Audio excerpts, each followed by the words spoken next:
Hola, buenas tardes a todos, ¿cómo les va?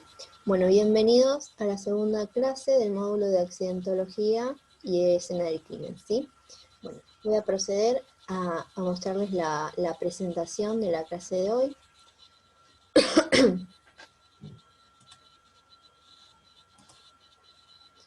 Bueno, hoy vamos a proseguir continuando lo de la clase anterior, ¿sí? Les comparto pantalla.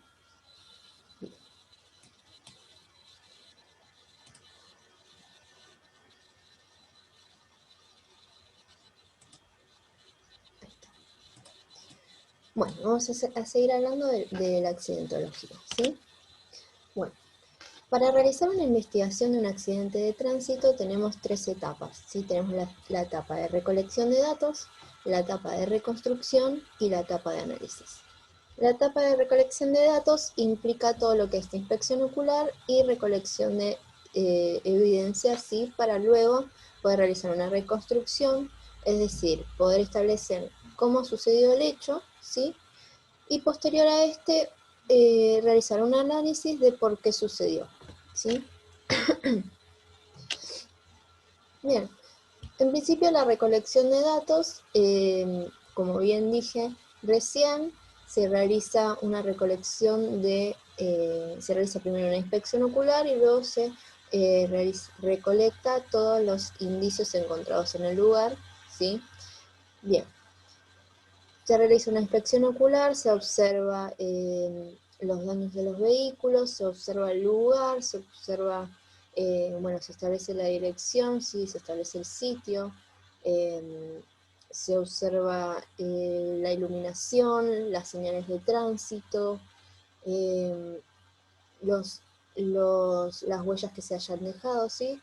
Se realiza toda una observación de todo el lugar, Se preserva el mismo, ¿sí? El lugar, se preservan a las personas, ¿sí? Para que no ingrese ni salga nadie y nadie contamine la escena y nadie se lleve nada de la escena ni modifique nada.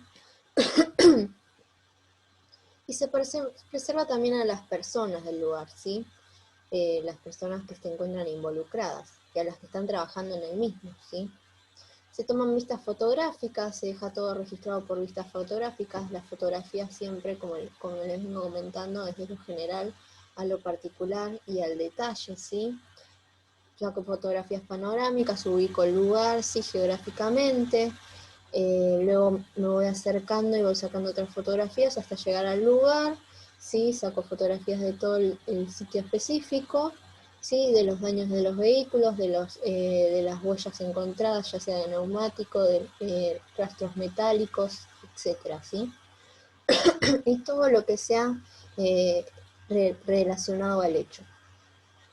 Se realiza también una determinación de la zona de impacto, ¿sí? O sea, de dónde ocurrió la colisión de ambos vehículos.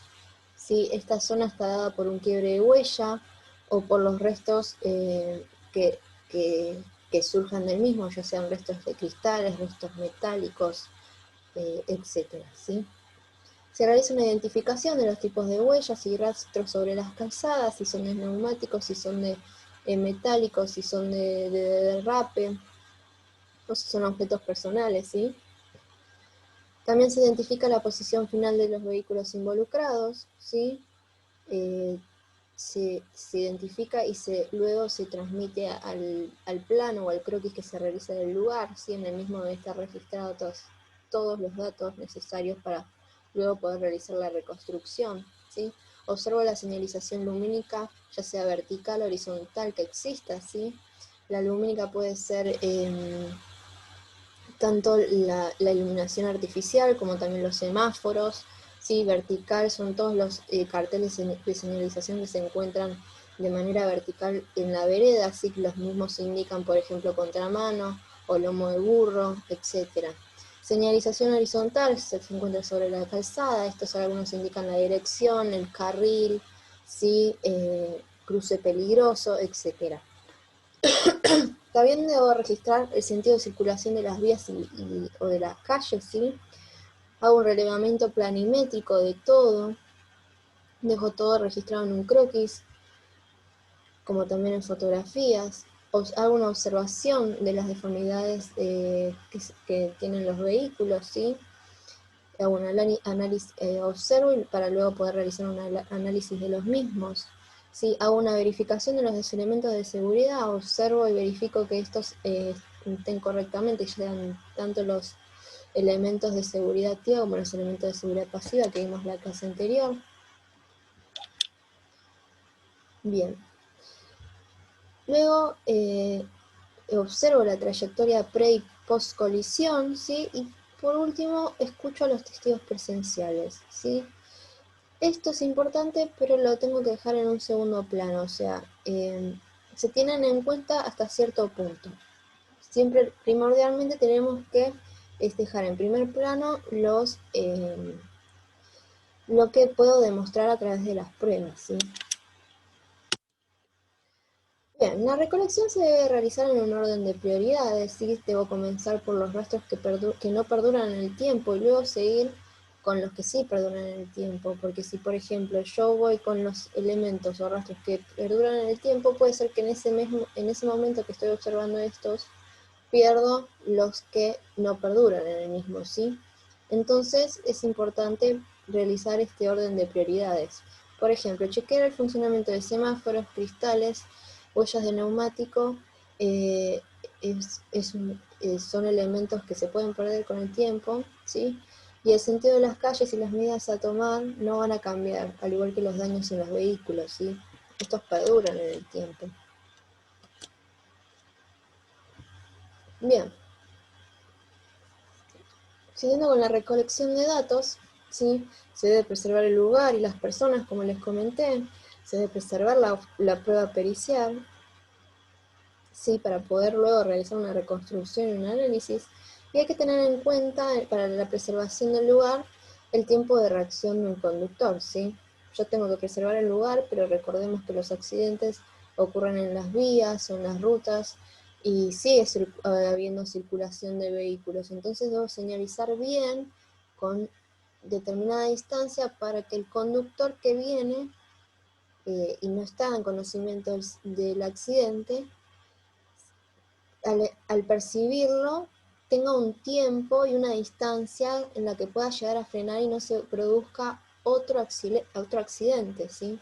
Entonces, para poder calcular esto más o menos, yo entiendo que desde el punto que el conductor percibe que hay un siniestro, que hubo un siniestro, pasa un segundo hasta el momento que reacciona, ¿sí? Entonces tengo una distancia de reacción, pero luego cuando el conductor reacciona y decide frenar, tengo otra distancia de frenado, ¿sí? Que es el frenado enérgico, ¿sí? Hasta llegar a la velocidad cero. Acá se puede observar, el vehículo percibe un obstáculo, ¿sí? Tiene una distancia de reacción que por lo general es entre 0,5 y 1 segundo aproximadamente. Ahí decide frenar, o sea, frena y tiene una distancia de frenado. Vista que el vehículo se detiene totalmente. La distancia de reacción más la distancia de frenado componen lo que se denomina distancia de detención, ¿sí? Bien, acá podemos observar la preservación del lugar y las personas, ¿sí? Se preserva con esta cinta, ¿sí? Luego se debe señalizar con conos, ¿sí? Por ejemplo, en una ruta, o que personal corte el tránsito. Bien, con respecto a las fotografías, como les comenté, las fotografías deben ser de lo general a lo particular y en detalle. Por ejemplo, el siniestro, supónganse que está acá, entonces yo voy a ir sacando fotos panorámicas importantes para poder ver si hay señalización, si hay carteles de señalización, si hay iluminación artificial buena, o si hay demás señales que indican sobre la calzada o cómo está la calzada, ¿sí?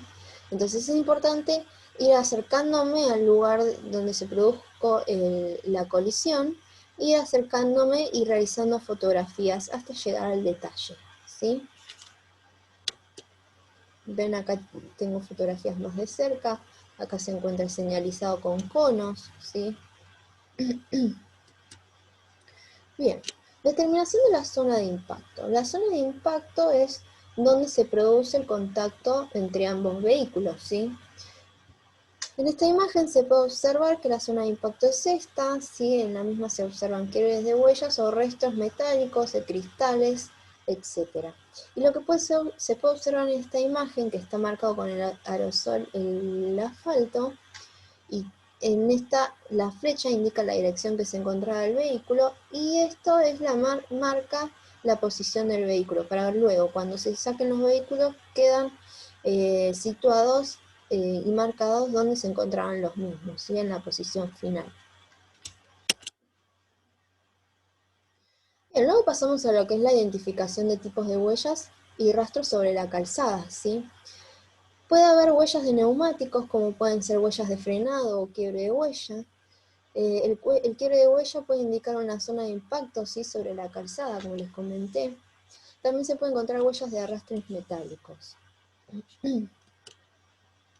Las huellas de neumáticos sirven identificar las huellas marcadas por los vehículos sobre la superficie de una vía. Es un punto muy importante durante la recolección de datos en el lugar de los hechos donde se ha presentado un accidente de tránsito, siendo que esas huellas brindan información útil para el análisis del accidente, determinando puntos de impacto, trayectorias pre- y post-impacto, velocidades, etc.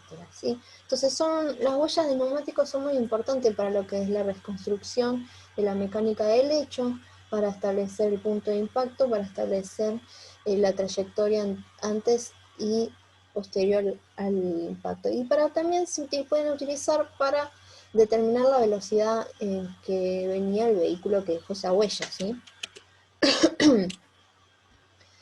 La estructura del neumático sí está dada por un dibujo que tiene los tacos, que son el dibujo positivo, y los surcos o canales, que son el dibujo que se encuentra negativo. Se reparten ordenadamente sobre la banda de rodadura, ¿sí? La banda de rodadura es esta, y este sería un taco, este sería un surco, otro taco, otro surco, otro taco.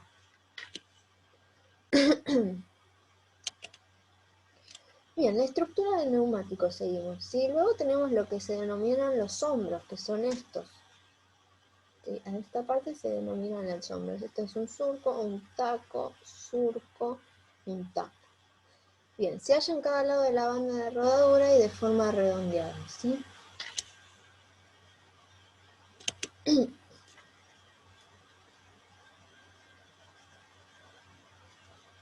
Bien.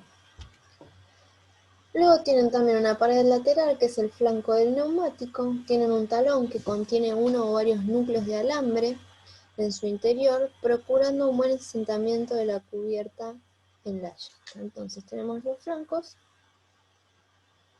que es la pared lateral, los talones que tienen el contacto con la llanta, ¿sí? Tenemos la banda de rodamiento y acá en el interior la carcasa. Bien.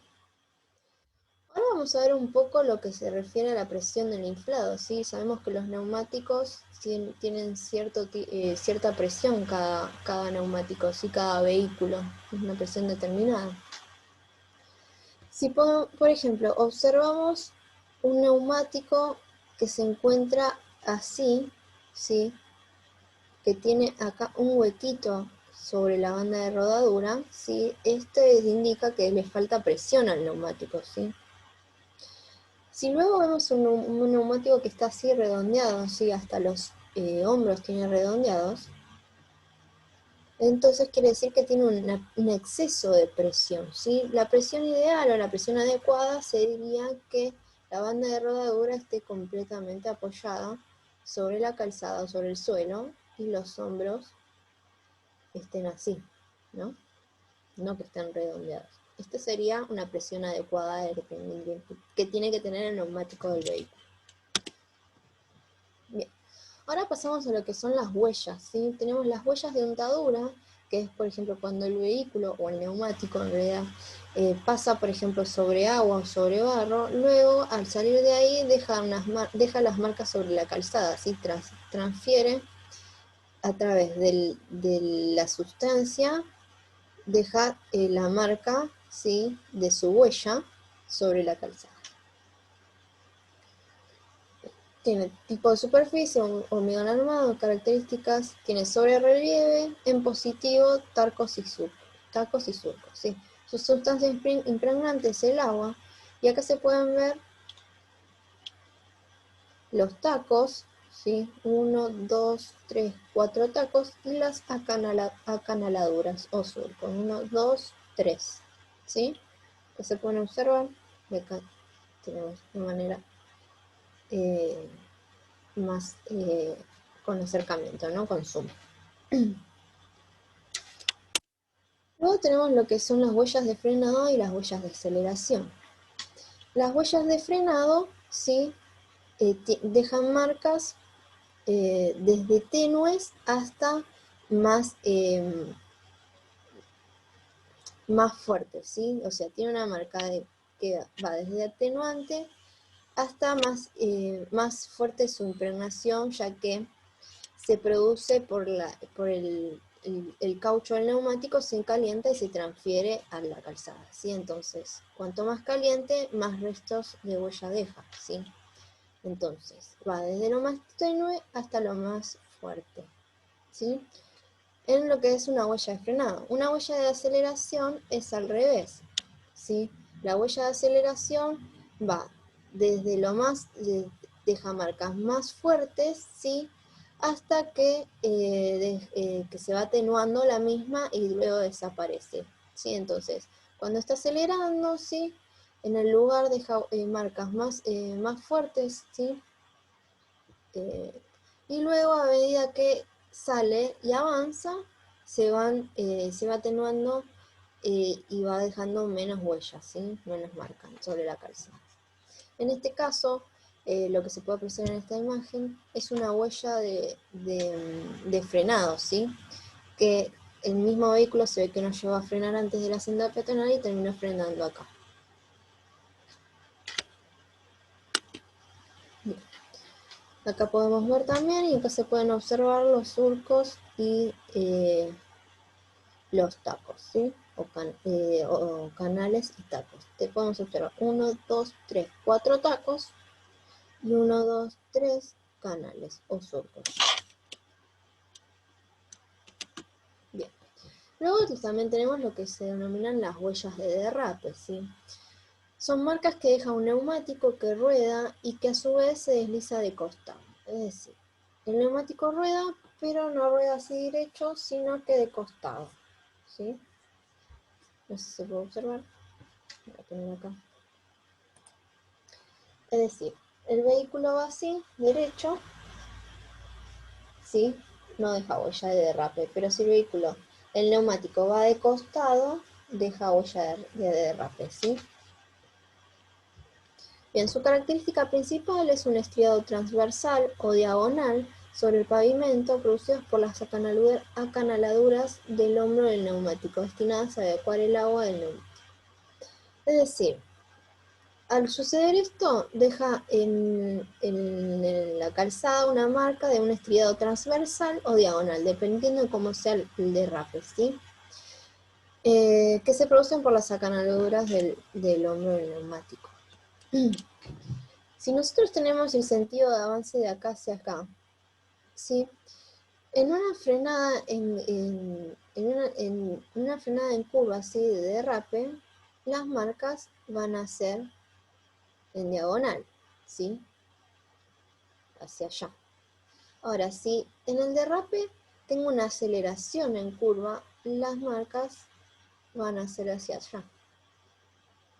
Pero si yo tengo una rodadura libre en una curva, ¿sí?, o sea, estoy derrapando con una rodadura libre, las marcas van a ser transversales, ¿sí?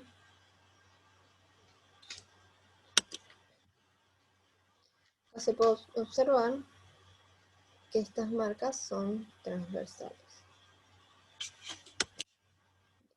También tenemos huellas de arrastre metálico, ¿sí? Cuando se arrastra, por ejemplo, puede suceder cuando produce una colisión con una moto, esta se engancha y el vehículo la sigue arrastrando, ¿sí? O por la misma inercia la moto acostada sigue avanzando y produce huellas de arrastre metálico, ¿sí? Como por ejemplo acá tenemos esta huella de arrastre metálico. También tenemos huellas de improntas sobre la calzada, ¿sí? Que pueden dejar estas marcas sobre la calzada, ¿sí? De improntas. O también tenemos que pueden encontrarse objetos personales, pueden ser zapatos, carteras, mochilas, ¿sí? Elementos que queden de un peatón o, por ejemplo, que salgan despedidos de un vehículo y se encuentren, bueno, sobre el lugar, sobre la calzada. Bueno, otra cosa que habíamos visto que era importante era establecer la posición final de los vehículos. Como habíamos visto en esta imagen, esta es la posición final de los vehículos que realizaron marcas, ¿sí? Para dejar registrados sobre la calzada dónde se encontraban los vehículos si es que estos se sacan en algún momento. Acá se encuentran registrados en este plano, ¿sí? La posición final del vehículo rojo y del vehículo azul.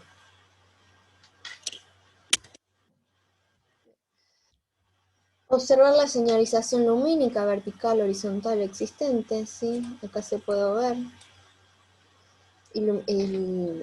Señalización lumínica, puede ser el semáforo como les comenté, o estos carteles que van de manera vertical sobre la vereda, ¿sí? De stop, de contramano, prohibido estacionar, rotonda, ¿sí? Etcétera. Y también pueden estar de manera horizontal sobre la calzada, como son sendas peatonales, flechas para ver el sentido de circulación, ¿sí? División de carriles, etcétera.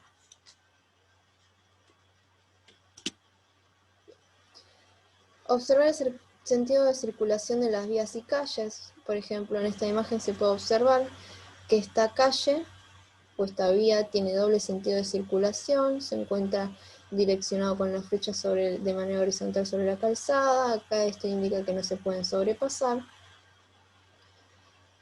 Y la otra intersección, ¿sí? También se puede visualizar que es un doble sentido de circulación, ya que este vehículo va hacia allá y este hacia allá.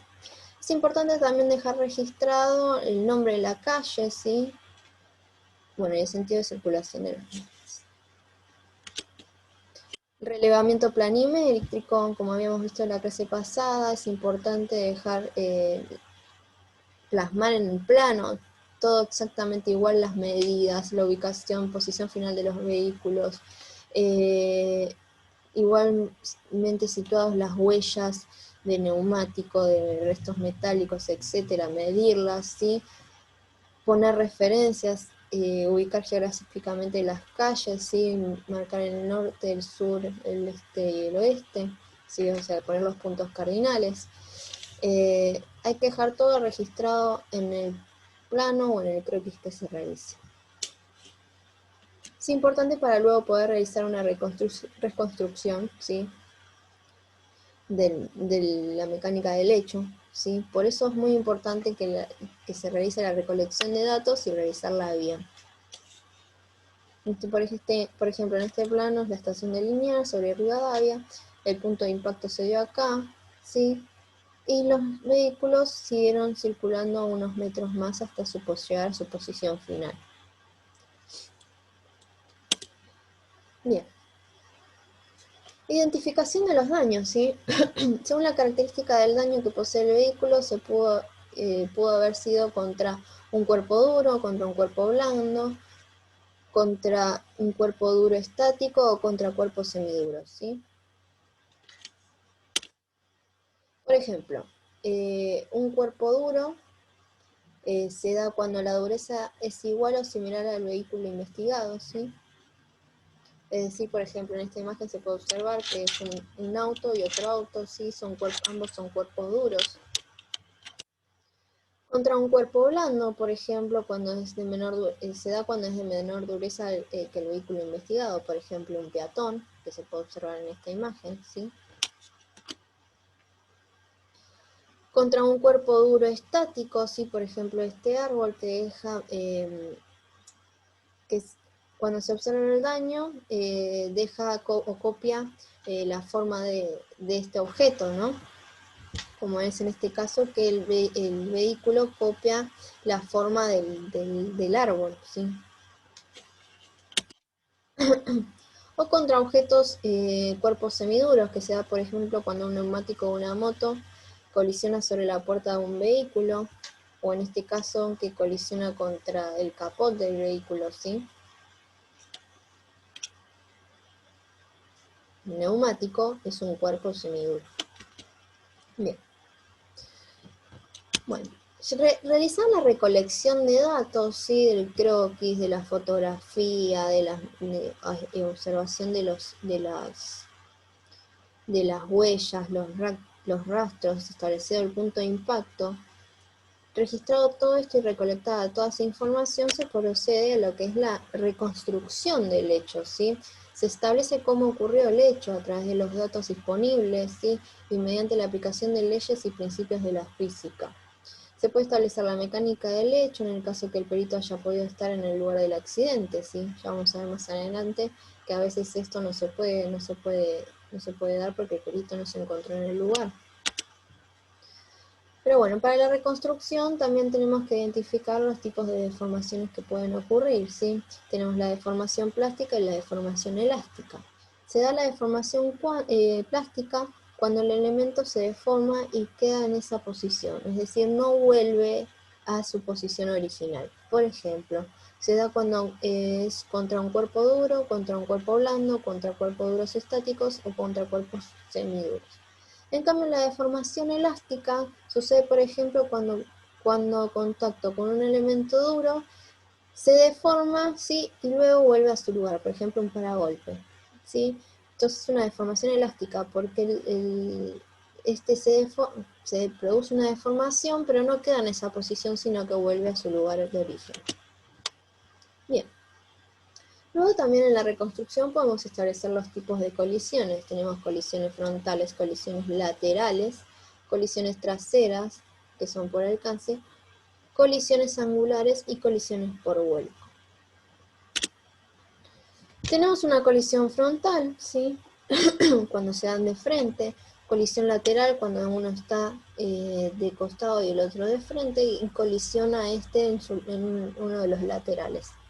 O la colisión trasera, que uno con su frente colisiona en la parte trasera del otro vehículo, que se da por alcance.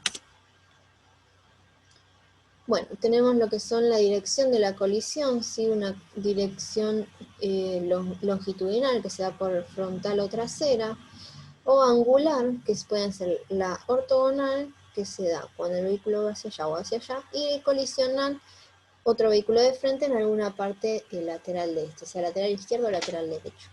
Luego tenemos angulares, que son frontales, y cuando un vehículo va en diagonal y colisiona uno de sus ángulos del vehículo. Trasera, lo mismo, pero en vez de estar ambos de frente, uno colisiona con su frente la parte trasera del otro, ¿sí? Y lo mismo con lateral, va de manera angular, diagonal, pero en la parte lateral. Por ejemplo, en esta parte sería lateral trasero derecho, ¿sí?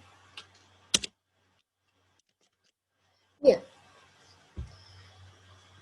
Luego de haber visto los tipos de colisiones, tenemos también las fases del atropello, ¿sí? Que se pueden observar en esta etapa. Tenemos una fase de atropello que es la de transporte y proyección, que puede ser de contacto, cuando se produzca el transporte, cuando el vehículo transporta al peatón montado sobre el mismo. Es decir, el vehículo atropella a un peatón y este peatón se le monta, por ejemplo, por el mismo atropello sobre el capot y lo transportas ahí arriba, ¿sí? Por un tramo. Luego se puede dar la de proyección, que se da generalmente a velocidades bajas, es decir, cuando el vehículo colisiona o atropella, mejor dicho, al peatón y lo por el contacto y la energía del vehículo, que aunque viene a bajas velocidades, lo proyecta hacia adelante, ¿sí? Lo proyecta hacia adelante, hacia un costado o lo que sea. Luego tenemos la proyección por delante, que por lo general sucede en camiones y se da cuando al producirse el atropello, el camión proyecta al peatón y este queda ahí. Es decir, el camión proyecta al peatón, que el peatón cae en un lugar y el camión llega a frena. Pero en el caso que el camión no logre frenar, ¿sí? Proyecta al peatón y este lo puede llegar a terminar pasando por arriba, ¿sí? Si es que no llega a frenar antes. Luego tenemos lo que es la fase de volteo sobrelateral, ¿sí?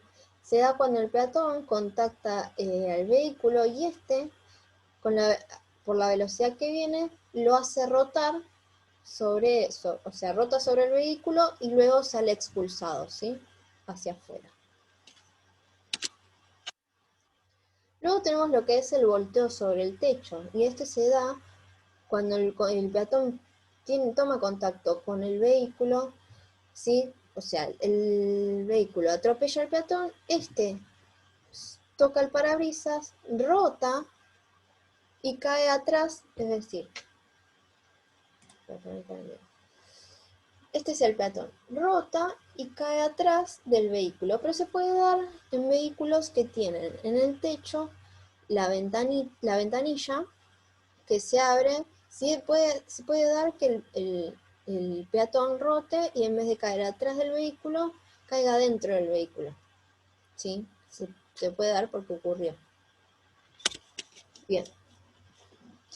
Luego, bueno, realizada toda esta reconstrucción, se llega a una conclusión de la reconstrucción, ¿no? Se puede establecer la mecánica secuencial, establecer los daños y huellas. A partir de los daños y las huellas, perdón, las velocidades se pueden determinar dependiendo de los daños. A veces se puede sacar la velocidad, dependiendo de los daños de los vehículos, pero si no, también por los rastros de huellas de derrape o de fracción que se observan sobre la calzada. ¿Sí? Se realiza un cálculo de velocidad que se aplica dependiendo de las huellas que se encuentre, ¿sí? y del coeficiente de rozamiento, y se puede realizar lo que es calcular la velocidad en que venía el vehículo. También otra cosa que se puede determinar es el vehículo embistente y el embestido, ¿sí? Entre otras cosas. Bueno, luego de la etapa de reconstrucción, que se investiga de cómo sucedió el hecho, se procede a la etapa de análisis, ¿sí? En este se trata de establecer por qué o averiguar por qué ocurrió el siniestro o el accidente.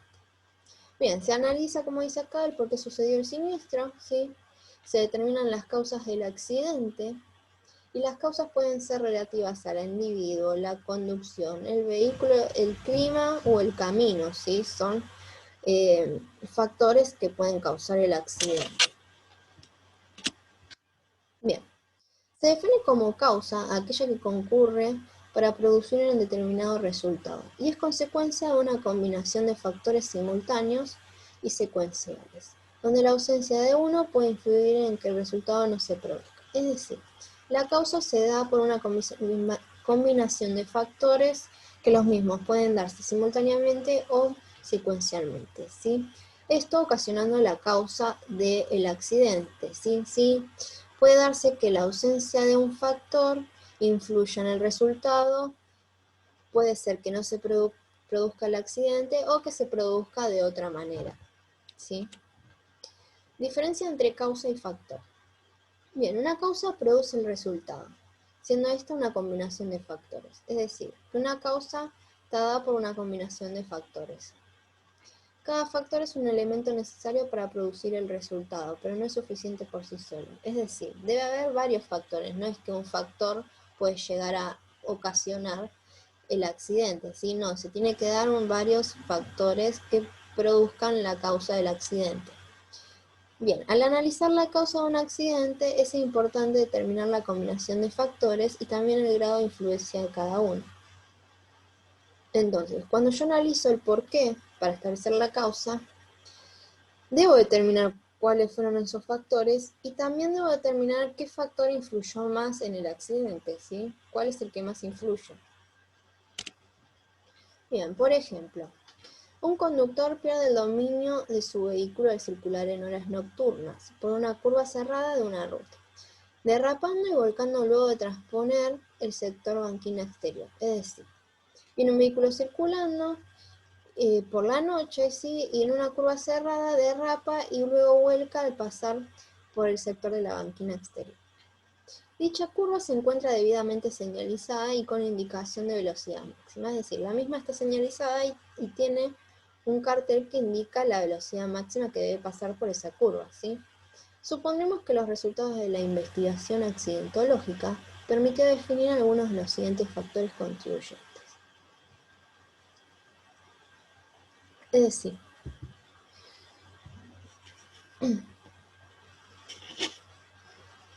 luego obtenidos los resultados de la investigación, pudieron definir cuáles fueron los factores que contribuyeron a la causa del síntoma o el accidente. Y podrían haber sido algunos de estos. Por ejemplo, la velocidad del rodado superó a la velocidad crítica correspondiente a su trayectoria, es decir, el conductor iba excedido de velocidad, no estaba respetando la señalización de velocidad máxima, ¿sí? Otro factor pudo haber sido la humedad de la calzada, que produjo una disminución en el coeficiente de adherencia, ¿sí? Pudo haber sido una escasa visibilidad en el lugar que le impidió al conductor observar la señalización que alertaba sobre el ingreso a la curva en cuestión. Pudo haber sido que no haya visto la indicación. O pudo haber sido por impericia o falta de habilidad del conductor, es decir, por ejemplo, el conductor no estaba capacitado muy bien para manejar el vehículo o para manejar sobre ruta, ¿sí? Entonces, esto pudo haber sido un factor que provocó el accidente. Bien, los orígenes de distintos factores pueden ser agrupados en tres categorías que forman el denominado triángulo accidentológico, ¿sí? Este triángulo accidentológico está formado por los factores mecánicos, los factores ambientales y el factor humano, ¿sí?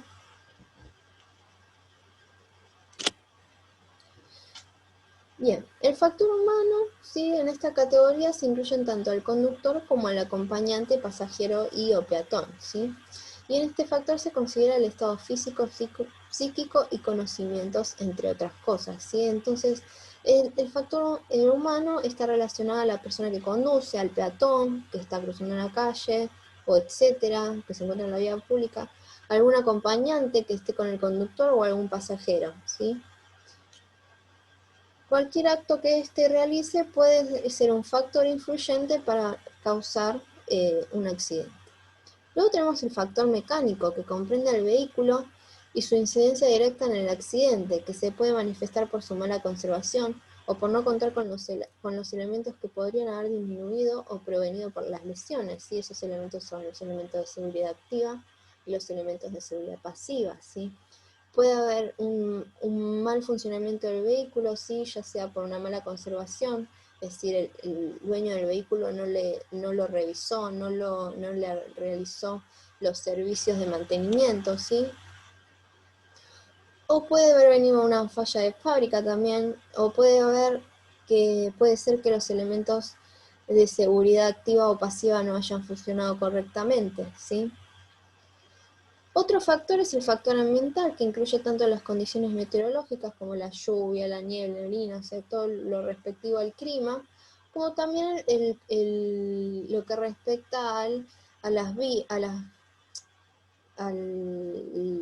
vías, ¿sí? Las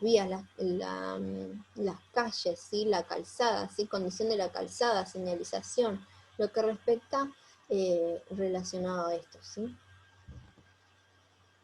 El factor humano tiene gran influencia en lo que respecta a los accidentes, como veíamos acá, ¿dónde era?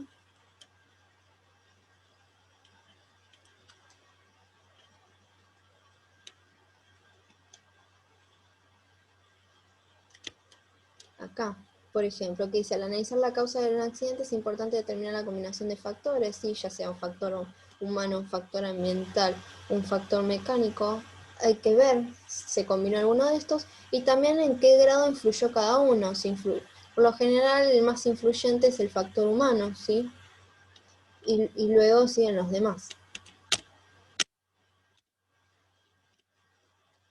Bueno, ¿qué es una pericia accidentológica? Una pericia accidentológica, ¿sí? Ahora vamos a proceder lo que sería el dictamen, el informe pericial una vez investigado el hecho, se plasma en lo que es en un dictamen, ¿sí? Se realiza un informe en el mismo. Bien, una pericia accidentológica es un dictamen que se basa en el comportamiento de los protagonistas del accidente en su entorno temporoespacial, ¿sí? El que es evaluado en base a elementos objetivos que se sustentan en la verificación por medio de las leyes de la física, interpretando los hechos con criterios absolutamente técnicos. Es decir, se observa, ¿sí? O sea, se basa en el comportamiento, ¿sí? De los protagonistas del accidente, en vestido, ¿sí? En el momento del que ocurrió el hecho, ¿sí?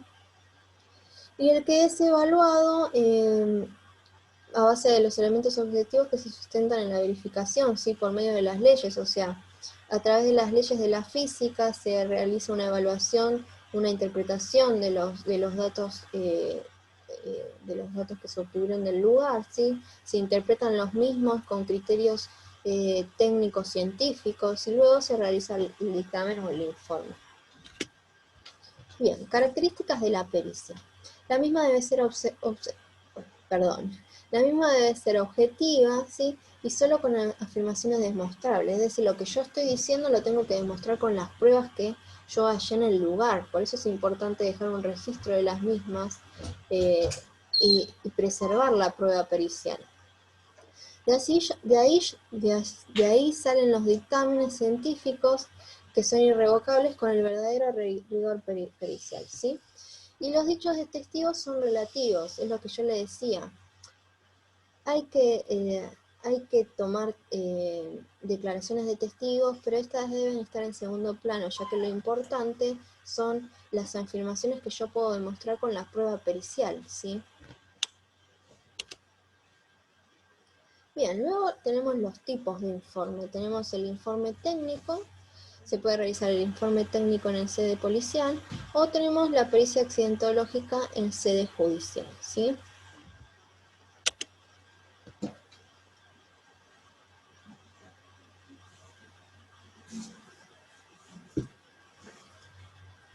En lo que respecta al informe técnico, este se puede realizar se realiza en el lugar del accidente y lo realizan los peritos de la brigada, ¿sí? Y comprende lo que es la inspección ocular y el informe de daños.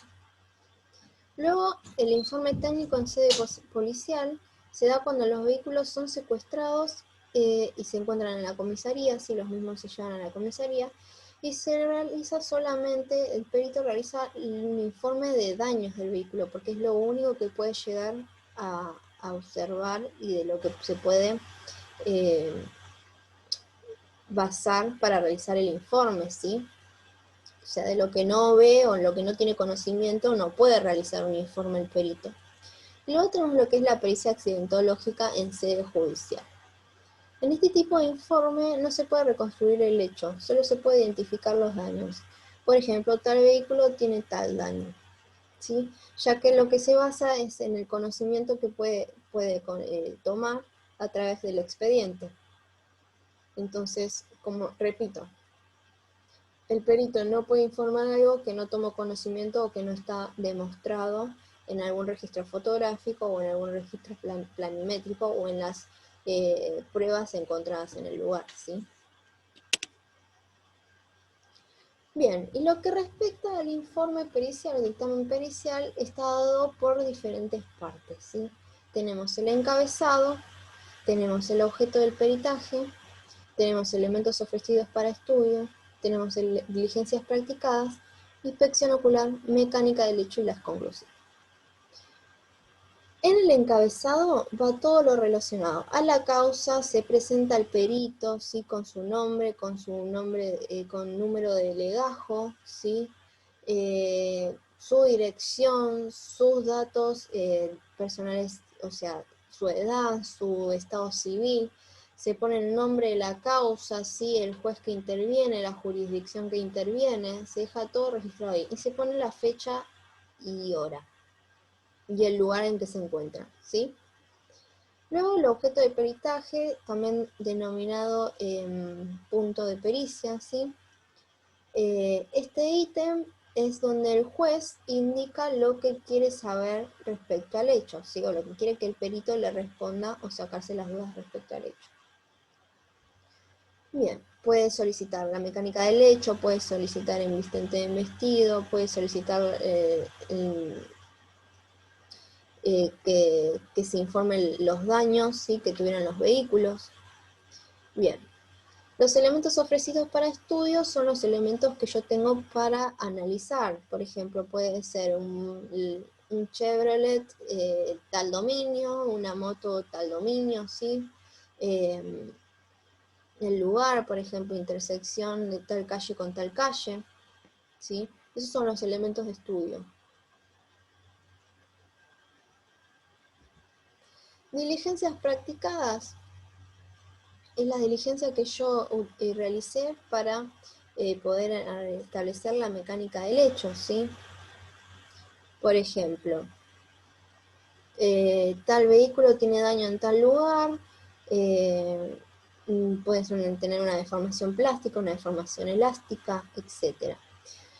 Luego, la inspección ocular es de relato todo lo relacionado al lugar del hecho, ¿sí? A tal altura se encontró tal huella de fracción metálica, la posición final del vehículo era tal, la calzada era tal, medía tanto, tenía tantos carriles, tenía un único sentido de circulación, había iluminación artificial, tenía señales lumínicas de semáforo, por ejemplo, intermitentes, tenía, no sé, el punto de impacto fue en tal lado, así. Más o menos lo que les voy diciendo es lo que va en cada ítem, ¿sí? Mejor, obviamente, bien redactado. Bien, pero quiero dar una idea de lo que se refiere cada ítem, ¿sí? Luego tenemos la mecánica del hecho, que ahí relatamos de acuerdo a nuestra experiencia y de acuerdo a los datos recolectados, relatamos cómo fue la mecánica del hecho, ¿sí? Cómo ocurrió el hecho. Tal vehículo venía circulando por la misma vía del vehículo 1, por ejemplo, este quiso sobrepasarlo y terminó colisionando en tal parte del vehículo 1. ¿Sí? El vehículo 2 terminó colisionando en tal parte, por ejemplo, ¿no? O sea, ahí redacto cómo ocurrió el hecho. Y luego en las conclusiones, ¿sí? Respondo a las preguntas solicitadas del juez en el objeto del peritaje, o en el objeto de pericia, ¿sí? O punto de pericia. Por ejemplo, el juez solicitó mecánica del hecho, los daños, entonces ahí respondo la mecánica del hecho, los daños de tal vehículo identificado como el número 1 son los daños de tal vehículo identificado como número 2 son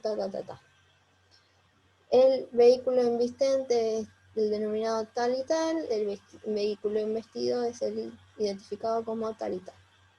¿Sí? Más o menos es una idea así de qué va en cada ítem de una pericia o dictamen pericial, ¿sí? Bueno, con esto cerramos lo que es la clase número 2 de accidentología y escena del crimen, ¿sí?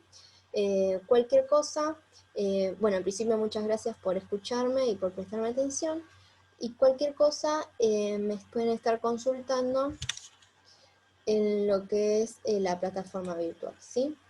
Si tienen alguna duda me consultan por ahí. Bueno, les agradezco mucho nuevamente y nos vemos la próxima clase. Que terminen bien la semana. Chau, chau.